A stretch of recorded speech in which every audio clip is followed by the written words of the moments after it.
השנים שיר וריקודים המנרישה המנרישה המנרישה בר השנים המנרישה המנרישה המנרישה בר השנים בר השנים בר השנים ויהי בימי אחשוורוש ויהי בימי אחשוורוש המולך מהודו ועד כוש המולך מהודו ועד כוש 27 אומי המדינה 27 אומי המדינה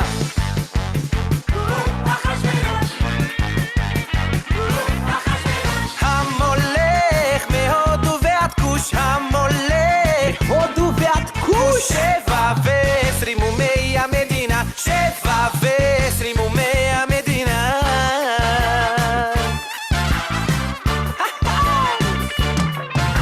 חייבים איש לביסומי לביסומי לביסומי חייבים איש לביסומי לביסומי לביסומי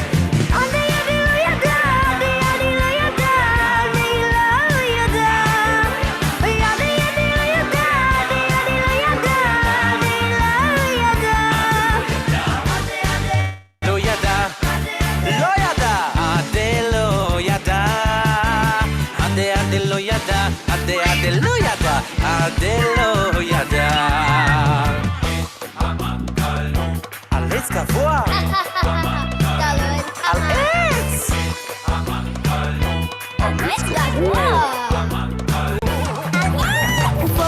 And in breaking news, an historical world event is happening just before Purim this year on Sunday the 21st of February. ליהודים הייתה אורה ושמחה, אורה ושמחה.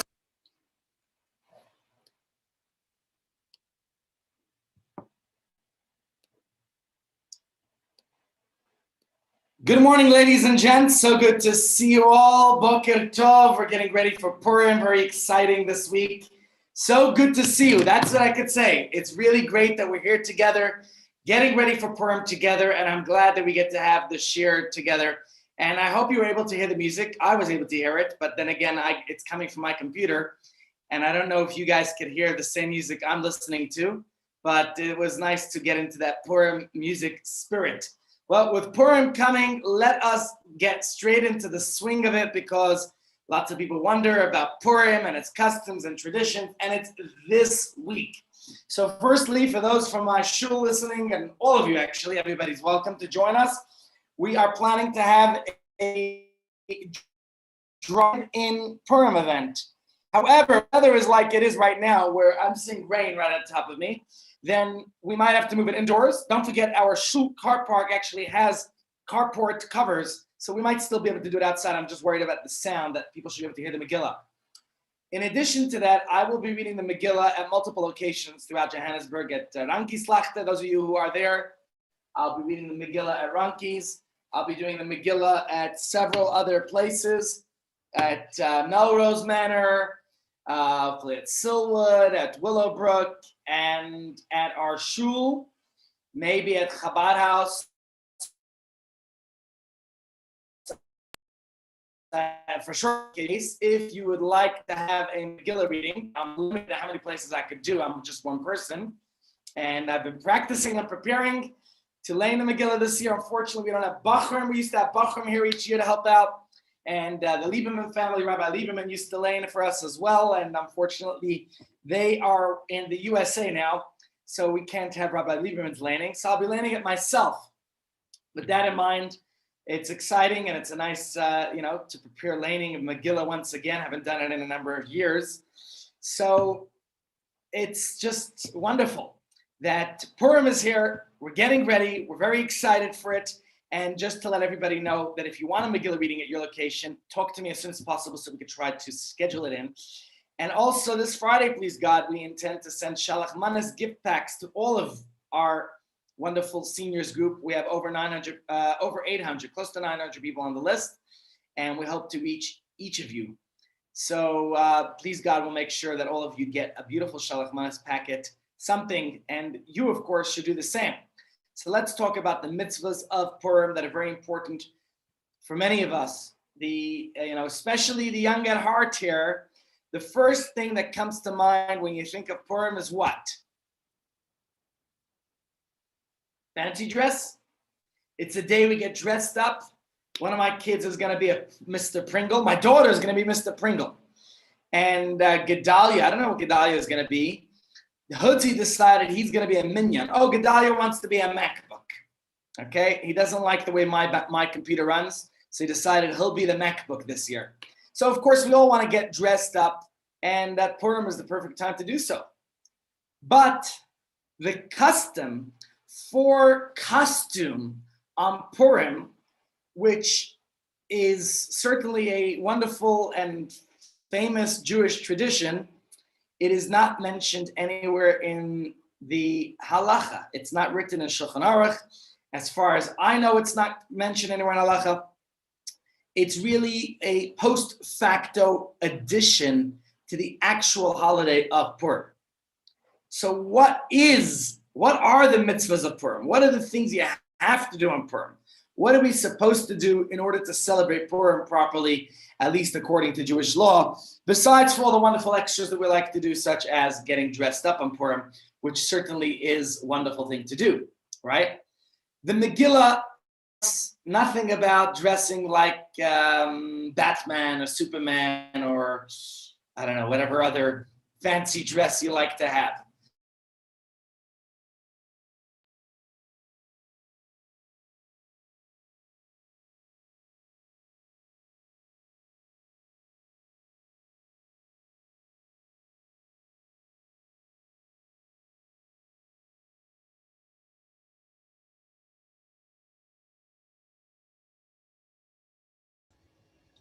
Rabbi, the sound is gone.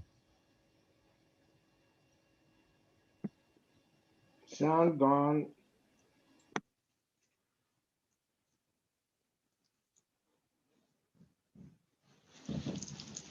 Woo!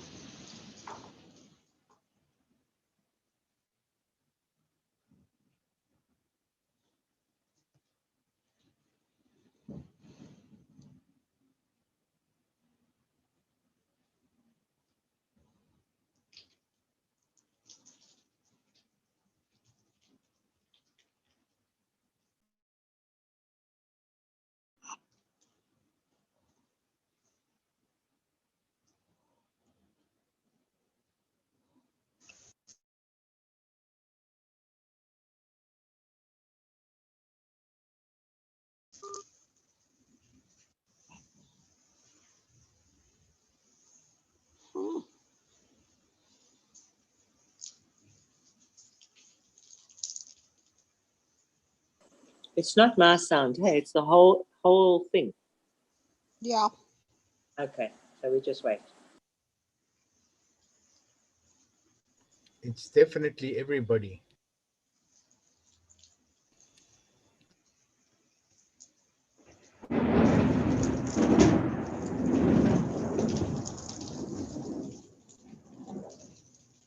Sure.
All right, ladies and gentlemen, I'm back. It seems like the wonderful internet here in South Africa knocked me off. So those of you watching from anywhere else, my apologies. And those of you who are local, my apologies too. What could I do? All right, so let's get back into what we were talking about. I'm not even sure where I left you, but we're talking about the mitzvahs of Purim. I just want to check if our Facebook is still live. Are we live? Yes, we're still live on Facebook, YouTube. And for those of you who were lost, I don't know how long that was, but basically, let's just quickly recap. We're talking about Purim, and we're talking about the 4 specific mitzvahs that we have in order to celebrate the festival, a holiday of Purim that's coming up this week. How do you celebrate Purim is the question that I ask. Well, let's look at what we're told in the Megillah that we're reading on Purim, how we're meant to celebrate the holiday. And if we look inside the Megillah, I should have brought a Megillah with me in here. Let me try to remember the exact words, but basically towards the end of the Megillah, we're going to read the words that our sages tell us, and they are specifically that we are meant to, what does it say? Al-Kain. Okay, so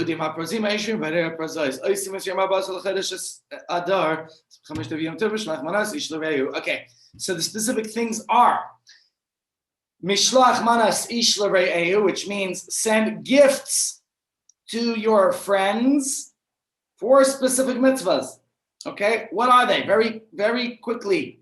What are the 4 mitzvahs that we do to celebrate Purim? Number 1 is to hear the Megillah. Number 2, Mishlach Manas.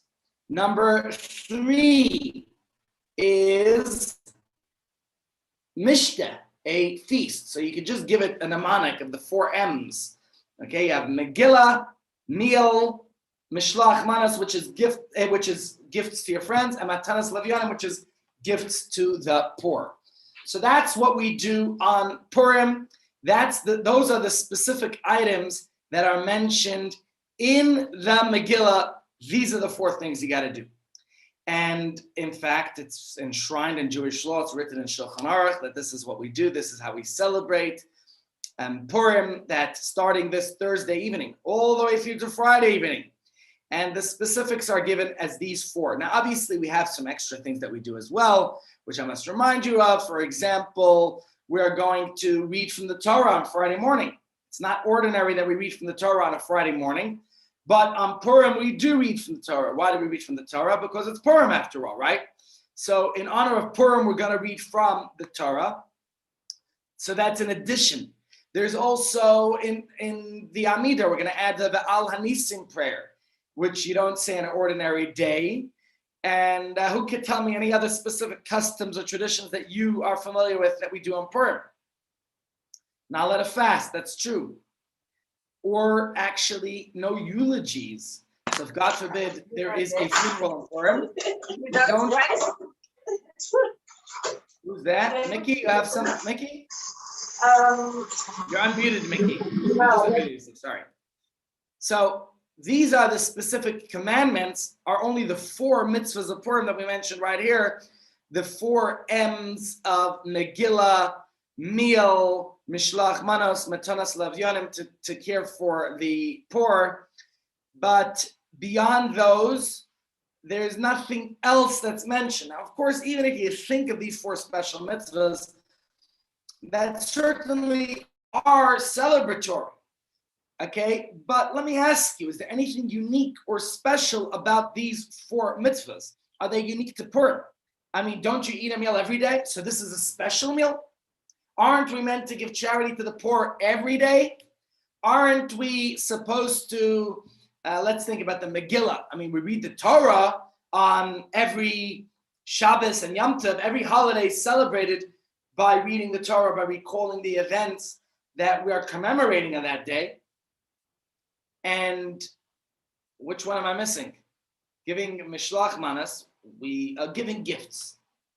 I'm on the way to, I'm going to a function soon just now. I'm bringing a gift with me. It's it's a nice thing to do. In fact, the Talmud talks about the idea that it creates camaraderie, it creates friendship, it cultivates good relationships. It's encouraged that we do gifts. Is that unique to Purim?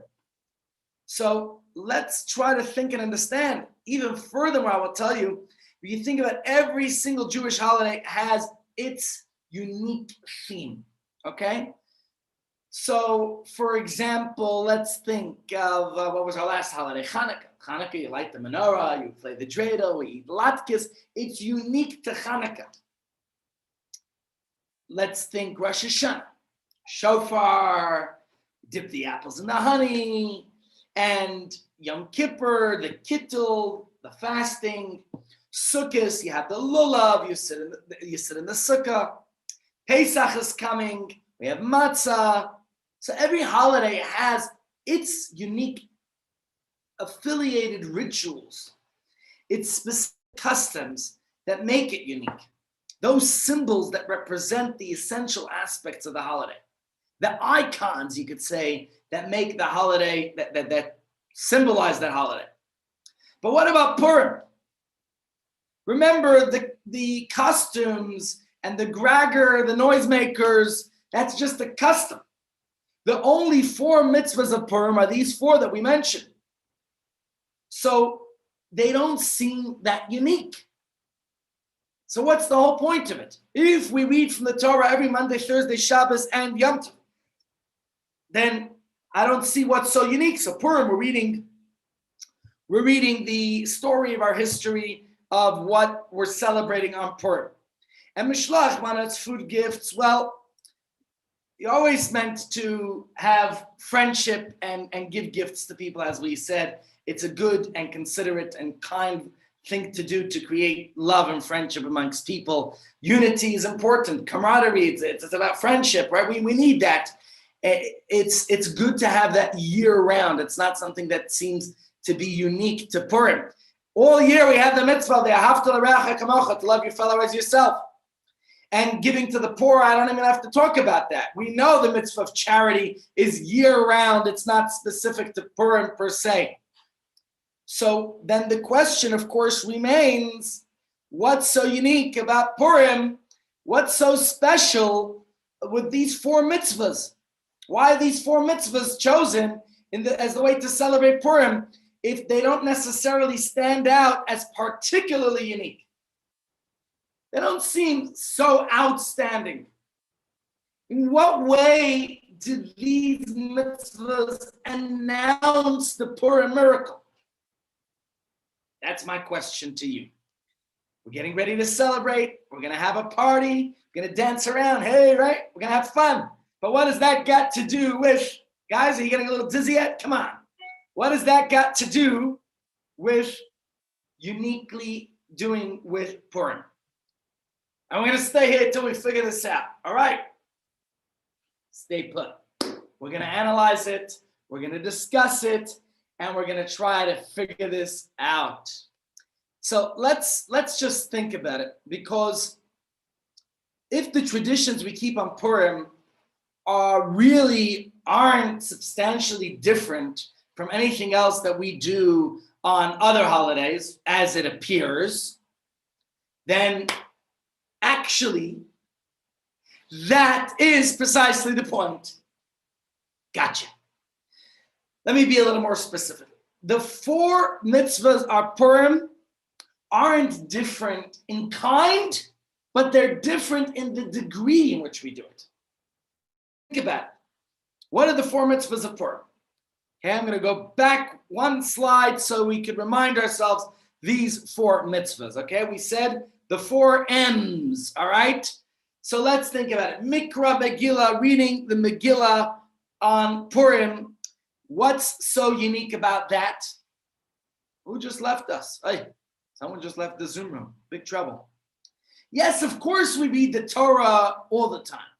But unlike any other festival on Purim, we read the Megillah at night and by day. You tell me, do we do that any other holidays? Some people might do it on Simchas Torah. Purim is unique. We all read the Megillah at night and day. So I'm emphasizing the degree to which we do this. Now, Mishlach Manas, sending gifts to your friends, and Matanas Lavyonim, giving gifts to the poor. Yes, of course, we make a big deal out of charity and sharing with others year round. But on Purim, what's unique? It's more urgent. It's more generous than you usually are. You know, throughout the year, we give charity. But on Purim, we're meant to give extra charity. Not just to one person, but at least to two people.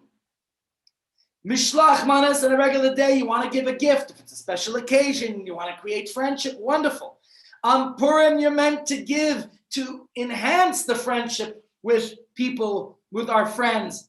We want to create more friendship amongst our friends and everyone.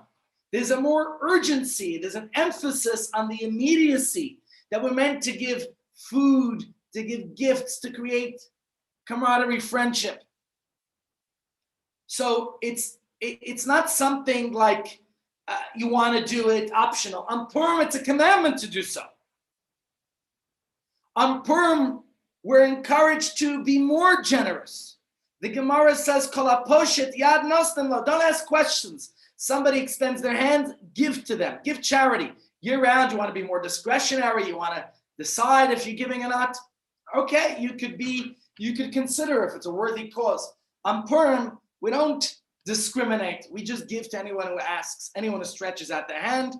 We're told, give, give, give. And what's the other mitzvah of Purim? What do we say here? What's the third mitzvah? Mishta, having a feast, right? So even though it's true that we always like to eat, some of us at least, right? But you could tell what's a Purim party. You know, Purim, we're meant to indulge in even more. Now, is this just superficial? Is it just about gluttonous indulgence? No. As much as you enjoy a nice, good meal or a good restaurant outing or shul bracha, whatever it might be, Purim, up it up a notch. Now, obviously, this year at shul, we're not going to have the same Purim festivities as we usually do. And unfortunately, at Chabad House, we're not going to have our annual Purim party that we usually have. But for those who come to our shul Purim party, we'll make sure that we are going to give you a nice boxed meal. And for those who are at home, we're going to send you your shalach manas, a nice little gift for you to enjoy at home. But if you are at home alone, make sure you enjoy the Purim festivities. Make sure you have question that came from Mickey was, seeing as it's a Friday, can we do a brunch as the Suda? Absolutely, Mickey. And I'll tell you more than that. Even though you're supposed to have the meal early on the day, at Santon Central Shul, at my shul, we are going to offer a meal in the evening as well. So Friday, whoever wants can come to the Megillah at 5:30 p.m. And we're going to give you a meal to go before davening. So we'll have boxes. You'll have your boxed meal. Enjoy your boxed meal, socially distanced away. And then afterwards, we're going to daven Ma'ariv. So we're going to have a little bit of a break. But the point is, you're meant to indulge more. And not only that, those who are at Thursday's class, remember we talked about intoxication. Not something I'm going to promote, but certainly on Purim, there is the concept of Ad lo Yada. You shouldn't know the difference between blessed is Mordechai and cursed is Haman. So that being the case, everything is up a notch, okay? And in that sense, the mitzvahs of Purim are different than year-round. Year-round, you want to eat lunch, you want to skip lunch, gesund to hate. You want to give charity, you choose who you're giving the charity to. You can be more discretionary. You want to give a gift to somebody if there's an occasion that calls for it. We read the Torah on the specific times and events of Monday, Thursday, Yom Tov. But here we're reading night and day. Here we're giving abundant, generous charity. We're eating specific meal. We're getting intoxicated to a degree. The point is, Purim is different. Everything is turned up to 11. A little more extreme, a little crazier. Why? Clive, right? Why? So we obviously have to understand that every holiday has its own unique set of practices that emphasize, that, like we said earlier, that symbolize that specific holiday. But there's something different about the mitzvahs of Purim. What do they have to do with Purim? How does extremism, right? We're talking about extreme mitzvah observance, that we up the notch. What does that have to do with the theme of Purim? How do the four mitzvahs make Purim Purim? That's the question. What's the purpose of our holidays in general? So to understand why we commemorate as we do, we have to first understand what it is that we're commemorating. And as it turns out, the real focus of our Purim celebration has a lot less to do with the historic events of Purim, but rather with our celebration of Purim, as Purim is for us here today during coronavirus in 2021. This is what Purim is about. And as we know, as we discussed many, many times, that our Jewish holidays are not just commemorating an event in the past. It's not just his story, but it is our story. And because it is our story, we know there is a message, there's a lesson, there's a relevance to us here, today, and now. That those same spiritual realities that existed back then, when the miracle happened for our ancestors, those energies, the themes, the concepts, all the ideas are blossoming, are finding new expression for us here today now. And this is what the holiday is really celebrating. Not just what happened once upon a time long ago, but what's happening again this year and every year. So we're not just commemorating Mordechai and Esther and all the Megillah's characters, everything else that we read in the Purim story. We are experiencing it in our life today. And how do we do so? How do we experience it? What is the relevance? How do we experience Purim today? Nu, what do you say? How are we experiencing Purim today? So we have to think about it, how Purim is relevant to us in today's day and age. And for that, I'm going to digress now to another point that perhaps will illustrate this idea, the story of Purim, what its greatness is, not just as you know it, as the story of Mordechai and Esther as it's written in the Megillah, but rather something peculiar. The Talmud says that the day of Purim is as great of a day as the day which God gave us the Torah on Mount Sinai. Yep. You would think Shavuos, what could be better than that? It's the day when we became the Jewish people. It's the day that God gave us the Torah. But here we're being told, no, as great as Matan Torah was, this is even greater today. And this is a very important message to us, that what makes Purim so special, our sages tell us, it's like the day that God gave us the Torah on Mount Sinai. I'll be back in just a moment. So, what does it have to do? Here is what the Talmud says. You know, we think of Purim as a joyous holiday. What has it got to do with the day that God gave us the Torah at Mount Sinai? That happened centuries earlier. God gave us the Torah in the year 2448 from creation. The Purim story happens a good 1,500 years after that. And if we're comparing it to any day, why specifically to the day that God gave us the Torah on Mount Sinai? So let's understand, as I said, I'm going to give you a little bit more of a deep concept here that is important for us to understand. And with that idea, I hope everything will come to light. Says the Gemara, on the verse that says, "Vayisyatzvu b'sach sisahar," we read this a few weeks ago in the Parsha, which describes God giving us the Torah on Mount Sinai. And it says that the Jewish people, that they stood under the mountain. The Talmud has a very interesting discussion about this, and it says something strange, that God overturned the mountain on their heads, on top of their heads, like what would that be similar to? God put the Torah like a mountain on top of their heads and said, listen here, guys, if you accept the Torah, well, wonderful. That's great. If you don't accept it, trouble. What's going on here?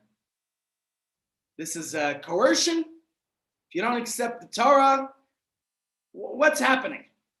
What's the message to us? I lost my Zoom page for some reason, so I'm going to have to figure out where it disappeared because I can't see anybody now.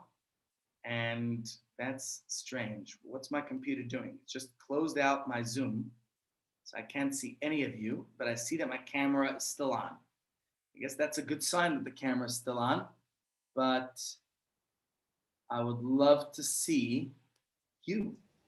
We can see you perfectly. You can see me, but I can't see you.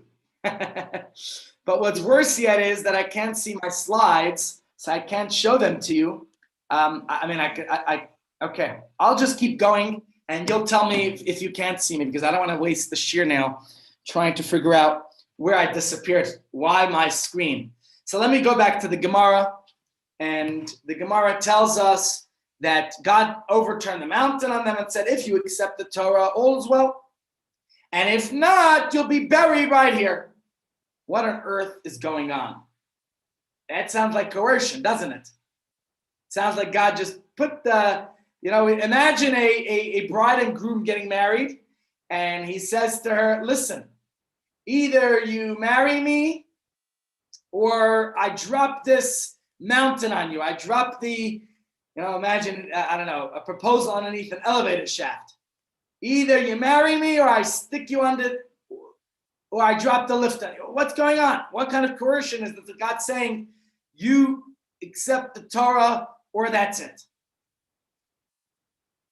So the Talmud continues and says that this tells us that the Jews finally accepted in the time of Achashverosh,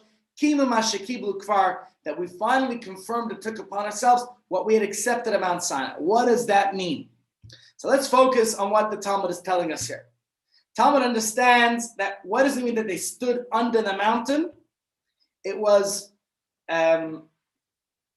do we see it as a threat that God said they're going to be buried right there if they don't accept the Torah?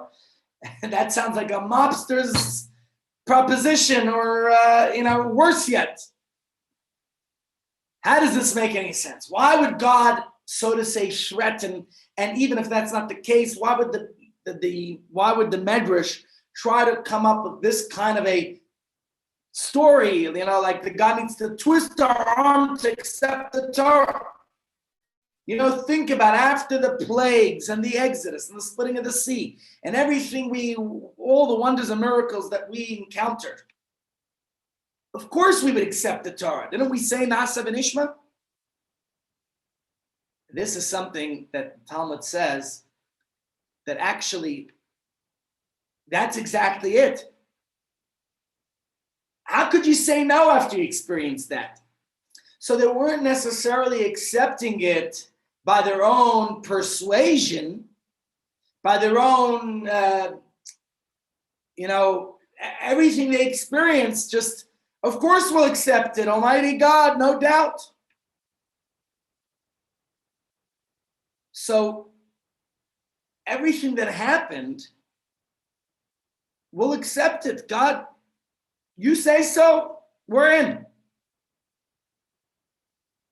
But that was only the beginning. It took the time. And I guess that's the idea that it's metaphorically a forced choice. Because God didn't even threaten them per se to accept the Torah. But the fact that they knew, you don't say no. God is giving this to you after everything you experienced. We'll, of course, accept what God's giving us. But now, after centuries of living the Jewish way and experiencing the ups and downs and the destruction of the temple and everything else that was going on, now that we're ready to accept it on their own terms as well. Now it wasn't, yes, God, of course, no doubt. It wasn't this blind love. Blind love, you're unable to say no. And there's something nice about blind love, no doubt. But finally, this was an opportunity for them to accept the Torah on their own terms. Meaning, I don't mean on our terms, but so to say, that we really appreciated ourselves. That's the idea, that after everything they experienced here, the Talmud is telling us that they accepted the Torah. Finally, they lived it. They appreciated it. Okay, so with that in mind, everyone here? Good. Okay. With that in mind, let me think, what was the next point I wanted to share with you? So, we talked about the idea that the greatness of Purim, we can understand it if we compare it to the day God gave us the Torah. But if we analyze it a little better, we see that in a sense, as much as we celebrate God giving us the Torah, not to say it was coerced, the Medrash is using a very extreme example to describe this coercion, but the point is that on Purim, the deal was sealed. The Talmud tells us on Purim that we sealed the deal of receiving the Torah. How could that be, right? How is it that Purim is the day greater than Shavuos in that sense? Purim, in the sense, is, it's very different than Shavuos. It's a whole different type of holiday. We don't even see God's presence. God is camouflaged in the Megillah. God is hidden in the Purim story. The Purim story, if we think about it, it's at a real low in Jewish history. Temples destroyed, the Jews are exiled in Babylonia, there's a false start to return to the Holy Land. Things were looking hopeless for the Jewish people. And in fact, if you read about the banquet that Achashverosh threw, it seems that many Jews participated, violating Shabbos, eating non-kosher. They were just assimilating into society at the time. And then, just then, as the light of Israel was just getting diminished, was just seeming to lose its beauty, its splendor. And now there's this calamity. Haman and his plot to destroy the Jews. This was an extinction level threat for the entire Jewish nation. Every single Jewish man, woman, and child was to be eliminated, destroyed, annihilated. And that's the time. Jewish people never faced this kind of uncompromising, murderous persecution, anti-Semitism, probably since their slavery in Egypt. But in Egypt, they kept them alive, just whipped them, and made them work for them. Here, every single Jew living in the Persian Empire was to be killed. You think about it. Socially, politically, physically, Jews were prominent, and all of a sudden they were dirt. They were scorned, they were ignored, they were defenseless, their lives were ruined. It was a Holocaust in the making. And they couldn't see anyone riding to the rescue. No light was coming over the horizon. And from God, very different than in the Sinai story, there was nothing. Deafening silence. We don't see in the Megillah God's name even mentioned once.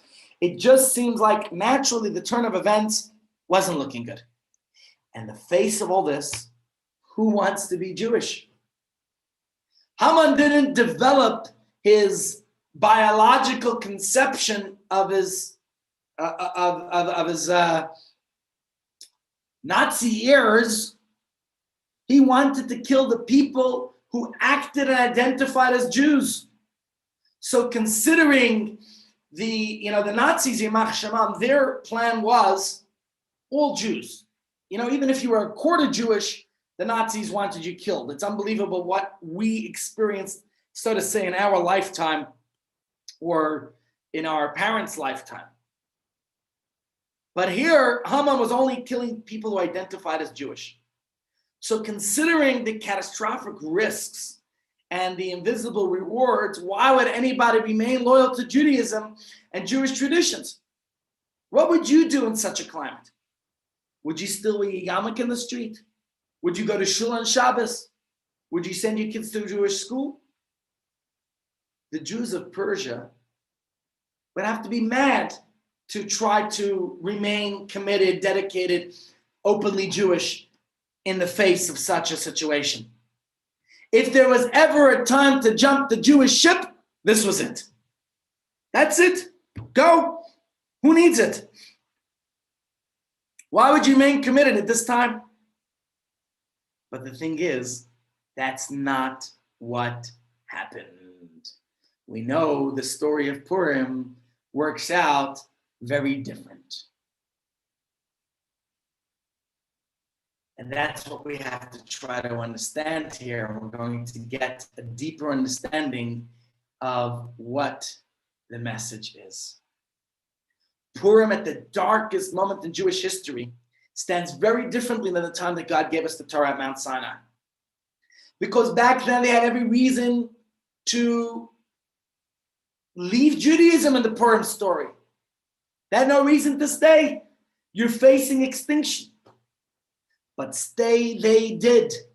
Not only did the Jews of Persia and all of the 127 countries and provinces that were under Ahasuerus's reign, did they remain loyal to their people and their faith, but they did loudly and openly, as we discussed in the previous classes last week.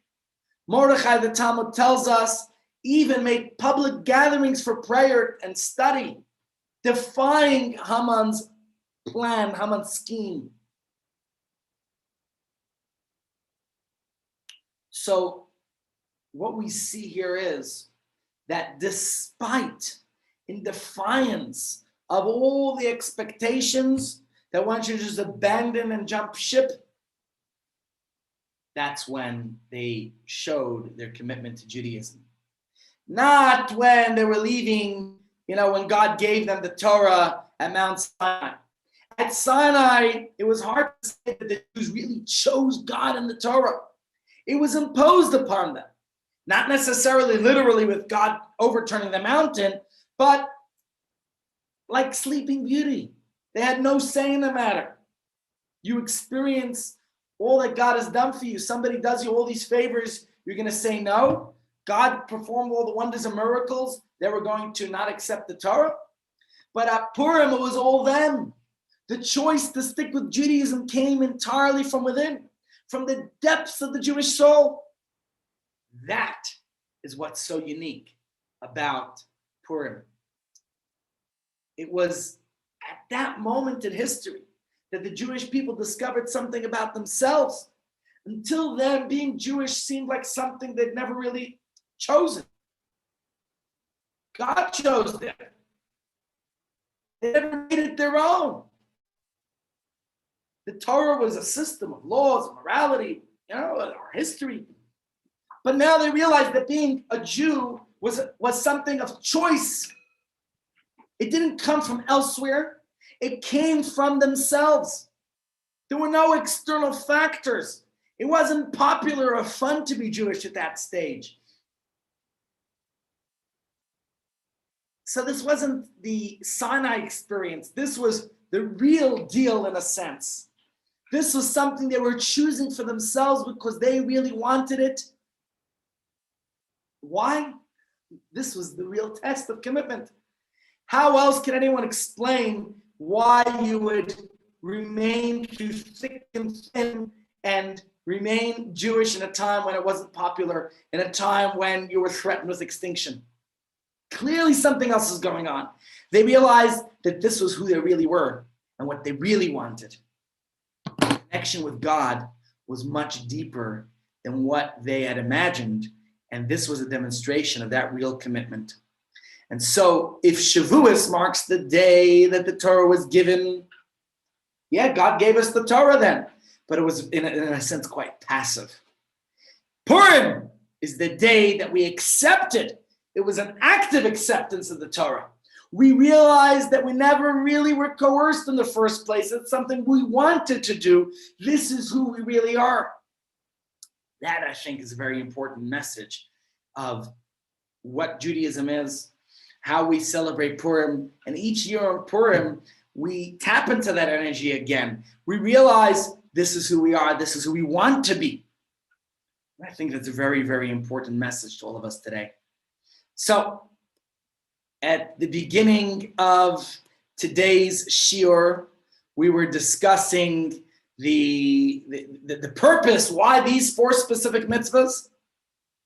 And yes, we saw that the way we feast and the way we give charity and the reading from the Megillah, both night and day, it's different than what we do throughout the year. But is there any meaningful difference? What could be the symbolic, or what's the value of these 4 specific practices? And the answer is the difference between ordinary religious practice and the Purim way of doing things is the same as the difference between the way we originally accepted the Torah at Mount Sinai when God gave it to us and the way we accepted it on Purim. And what difference is that? Think about it. How could you tell whether someone's doing something, whatever it is, a job, some housework, or religious ritual, because they've been forced into doing it or because they actually want to do it? If you hate doing any kind of cleaning at home, you'll do what's expected of you, but not an iota more. But if you love what you're doing, you'll go above and beyond. We know that. After the dishes, okay, I'll do some more vacuuming, then some laundry. I'll go outside, I'll wash the car. You know, if you enjoy the kind of thing you're doing, you'll keep on going because you enjoy doing it. And the same litmus test applies when it comes to our religious observance. Do you enjoy going to shul? Do you enjoy the experience of Torah study? Oh, here you are. Otherwise, you're not coming to see my pretty face, right? We're coming to learn. So that's the difference between when you're forced to do something and you do it because you enjoy doing it. And with this, we can understand the significance of the 4 Purim mitzvahs. Purim is the day that we celebrate receiving and truly accepting our Judaism, on our terms, so to say. And so to commemorate this renewal of our national covenant, like Shavuos, we don't do anything new because this is a renewal, it's not a replacement. We basically demonstrate that what we do, our religious observance, is not something we just do by rote. Yes, it's the things we do every day, but we're doing it with fervor, with chayas, with passion, with excitement. So if you look at the Purim story, the Jews fell out of love with the Torah, so to say. They were doing things, it wasn't exciting. That's why they went to the feast. That's why they drank. That's why they weren't careful about Shabbos and kosher and all those things. But now we fell in love with the Torah. We realize, when you realize you're going to miss something, sometimes you only realize it when it's too late. Thank God it wasn't too late. That's why when we celebrate Purim, we do the ordinary things, we up it a notch. We go a little crazy over it. Instead of sufficing with the regular routine, they're just doing things. We do everything a little extra. Instead of reading from the Torah once, we read the Megillah twice. Instead of our regular charitable giving, how we feel, we're going to give generously. Instead of the regular holiday activities, we lose our minds a little. We can eat abundantly. Okay, watch the weight, watch calories. But you get the point. The idea is up and up a notch. The fact that the traditions of Purim, they seem so generic. No, pay attention. It's about doing what you're doing, but doing it with excitement, with engagement, with passion, with enthusiasm. That's what we need here. That's what Purim is about. And so this is what we're looking forward to celebrating Purim together. We're doing this not to be, sorry, each way I put this. Okay.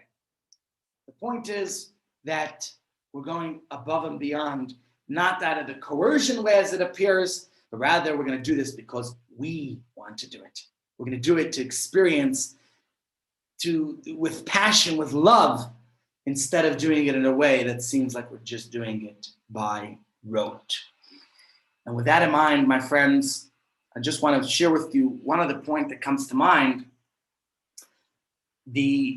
Where do we celebrate Purim? When we have our feast, when we have our meal with our family, with friends, or however you're going to do it this year. You think of the other 3 mitzvahs of the Purim day, that you're going the extra mile, right? 2 times reading the Megillah, extra charity, more gifts to your friends. But what about the Purim meal? Says the Rambam, what's the nature of the Purim meal? So he says, basar, a person should eat meat if you're not vegetarian, of course. If not, if you're vegetarian, go with extra festive food and drink.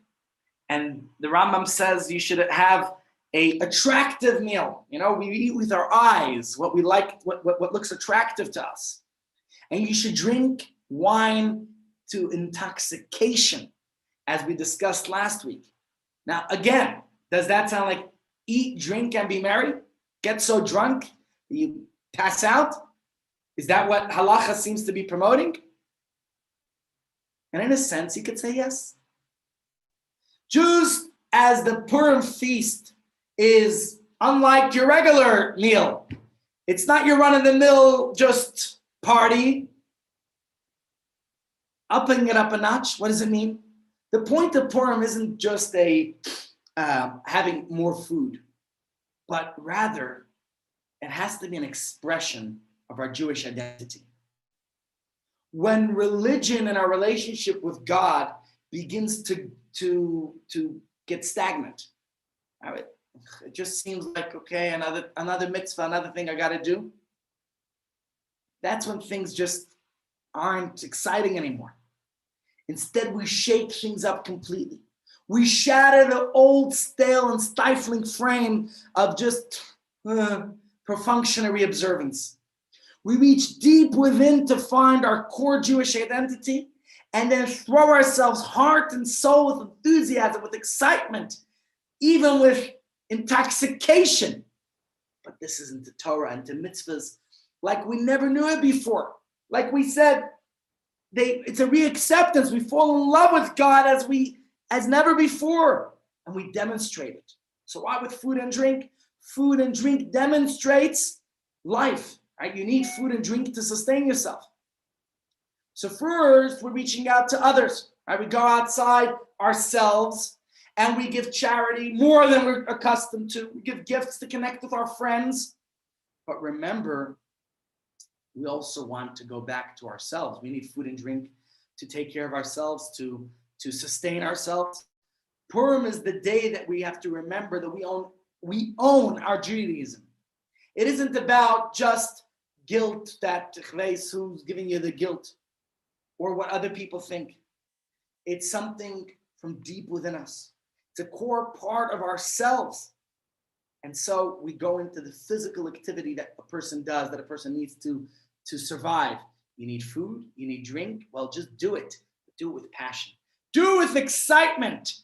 Yes, Purim is here. Get dressed up, my friends. Do it. Get into it. Purim is a celebration of us owning our Judaism, appreciating our Judaism as a core part of who we are. Passion, with enthusiasm, with excitement. Let's do it, and let's do it. Any questions? Come on, guys. What are you dressing up as this Purim?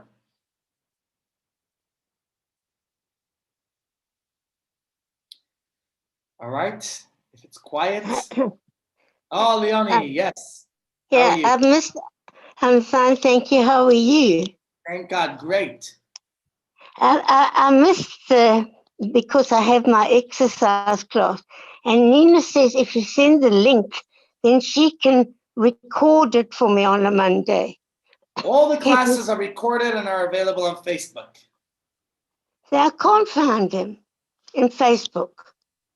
Okay, after the share, I could if you go to my Facebook page, or if you go to the seniors Facebook page or Chabad South Africa Facebook page, it's on all of them, and it's also on the Chabad South Africa YouTube page. So we're everywhere. If you need help after the share, I could try to assist you, but try it out. Give it a search. You'll find it.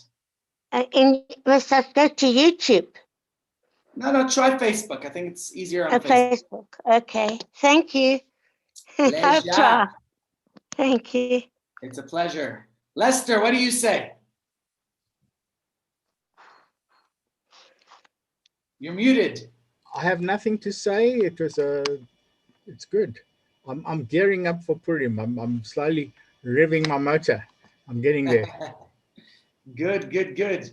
Who else? Edna, so nice to see you. What do you give us a thought about Purim?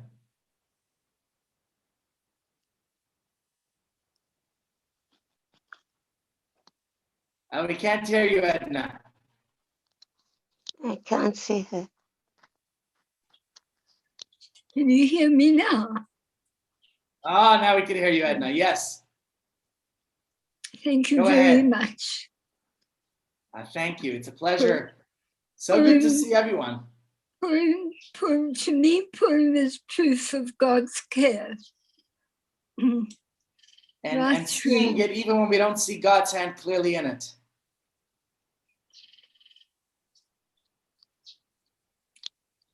Yeah. Okay, anyone else want to share anything? Ladies and gents, it was really great studying today. Hope you enjoyed and learned. And just do the things you do, but do it with an extra bit of passion, enthusiasm, excitement. Looking forward to see you tomorrow, same time, same place, please God. Thank you. Sei gesund. Sei gesund.